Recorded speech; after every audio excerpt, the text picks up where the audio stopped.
This is the chapter called Ana in the book Seedfolks by Paul Fleischman. I do love to sit and look out the window. Why do I need TV when I have 48 apartment windows to watch across the vacant lot and a sliver of Lake Erie?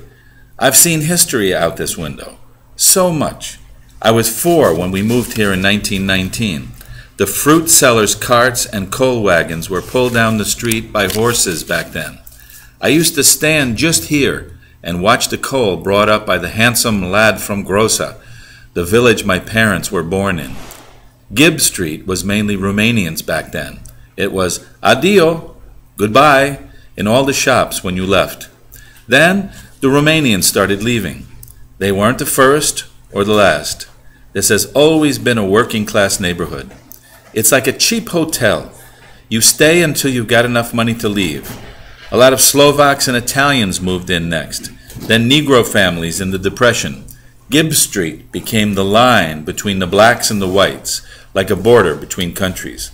I watched it happen through this very window. I lived over in Cleveland Heights for 18 years. Then I moved back in to take care of my parents. That border moved too. Most all the whites left. Then the steel mills and factories closed, and everybody left, like rats. Buildings abandoned. Men with no work drinking from 9 to 5 instead, down there in the lot. Always the sirens, people killing each other. Now I see families from Mexico and Cambodia and countries I don't know. 12 people sometimes in one apartment. New languages in the shops and on the street. These new people leave when they can, like the others. I'm the only one staying. It's so. Staying and staring out this same window. This spring I looked out and I saw something strange. Down in the lot, a little black-haired girl hiding behind that refrigerator. She was working at the dirt and looking around suspiciously all the time. Then I realized she was burying something. I never had children of my own, but I've seen enough in that lot to know she was mixed up in something she shouldn't be. And after 20 years typing for the parole department, I just about knew what she'd buried. Drugs, most likely, or money, or a gun. The next moment, she disappeared like a rabbit. I thought of calling up the police. Then I saw her there the next morning, and I decided I'd solve this case myself. We had a long spell of rain then. I didn't set eyes on her once. Then the weather turned warm, and I saw her twice more, always in the morning, on her way to school. She was crouched down with her back to me, so I couldn't see just what she was doing. My curiosity was like a fever inside me.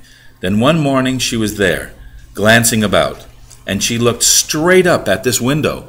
I pulled my head back behind the curtain. I wasn't sure if she'd seen me. If she had, she wouldn't leave her treasure buried long. Then I knew I'd have to dig it up before she did. I waited an hour after she left.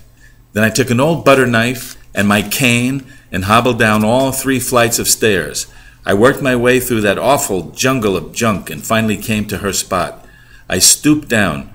It was wet there and easy digging. I hacked and dug but didn't find anything except for a large white bean. I tried a new spot and found another, then a third. Then the truth of it slapped me full in the face. I said to myself, "What have you done?" 2 beans had roots.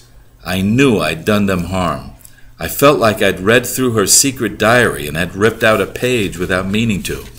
I laid those beans right back in the ground as gently as sleeping babies. Then I patted the soil as smooth as could be. The next morning she was back. I peeked around the curtain. She didn't look up here or give any sign that she noticed something wrong. I could see her clearly this time.